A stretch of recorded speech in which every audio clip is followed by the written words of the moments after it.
Le roi des jeux. Chapitre 1. Le sage du désert. Dans les sables dorés d'un empire où le soleil se couchait sur des dômes d'or et des palais aux 1000 lanternes, vivait un vieil homme que tous appelaient le sage des jeux. On disait qu'il n'avait jamais perdu, ni aux échecs du désert, ni aux cartes des sultans, ni même aux devinettes des poètes. Les princes venaient le défier, les califes lui proposaient des fortunes, mais il refusait toujours avec un sourire paisible. Je ne joue pas pour gagner, je joue pour comprendre. Et quand on lui demandait le secret de sa sagesse, il répondait seulement. Le vrai joueur ne cherche pas la victoire, mais la vérité qui s'y cache. Chapitre 2. L'enfant au regard de lune. Des années passèrent, et dans un petit village de Tisserand naquit un garçon au regard étrange, miroitant comme la lune sur l'eau. On l'appela Naïm. Dès son plus jeune âge, Naïm montrait un talent singulier. Il comprenait les jeux sans qu'on les lui enseigne. Les dés tombaient toujours comme il le voulait, les pièces bougeaient comme guidées par un souffle invisible.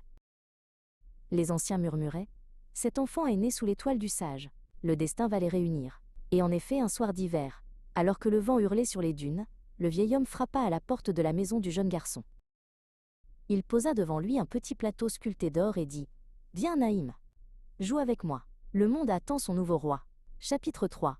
Le jeu du destin. Le plateau s'illumina dès que leurs mains s'y posèrent. Ce n'était plus un simple jeu, c'était un miroir du monde, où chaque coup changeait le destin des royaumes et des hommes.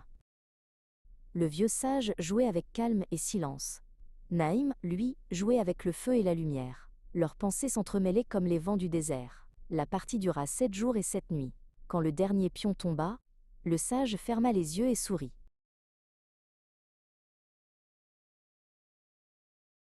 Tu as gagné, Naïm.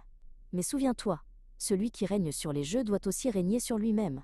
Puis, comme une ombre portée par la brise, le vieux sage disparut, ne laissant derrière lui qu'un mot gravé sur le plateau. À présent, toi, sois le roi des jeux.